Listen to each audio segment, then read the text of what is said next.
Viewers, आज हम सीखेंगे भारत के राष्ट्रीय प्रतीक चिन्ह कौन कौन से हैं और यह हर स्टूडेंट को पता होना चाहिए। कंपटीशन एग्जाम में भी पूछे जाते हैं और ये सामान्य ज्ञान के प्रश्न हैं, हर किसी को आना चाहिए। तो इसमें सबसे पहला भारत का राष्ट्रीय ध्वज।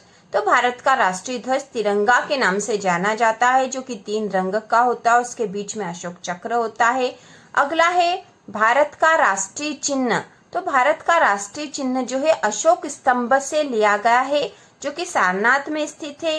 स्तंभ के शिखर पर 4 शेर खड़े हैं।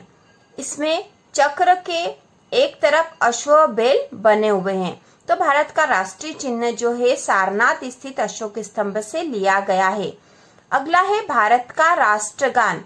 तो भारत का राष्ट्रगान है जन गण मन, रविन्द्रनाथ टैगोर के द्वारा लिखा हुआ है। भारत का राष्ट्रगान जन गण मन, जो कि आपने स्कूलों में भी गाया है, स्कूल में गाया जाता है, यह रविन्द्रनाथ टैगोर के द्वारा लिखा हुआ है। भारत का राष्ट्रगीत, भारत का राष्ट्रगीत है वंदे मातरम, जो कि बंकिम चंद्र चट्टोपाध्याय के द्वारा लिखा हुआ है। तो राष्ट्रगान है जन गण मन और राष्ट्रगीत है वंदे मातरम। भारत का राष्ट्रीय पशु है बाघ, टाइगर।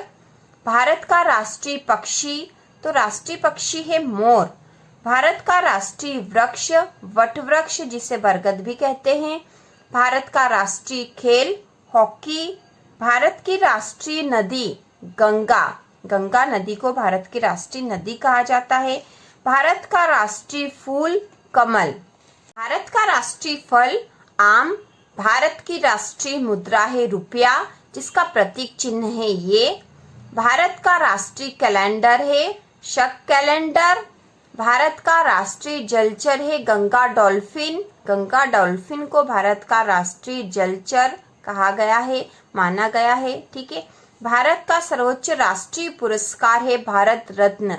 तो भारत रत्न जो पुरस्कार है भारत का सर्वोच्च राष्ट्रीय पुरस्कार है। और इसी तरह के और जानकारी से संबंधित वीडियो देखने के लिए चैनल को सब्सक्राइब कीजिए।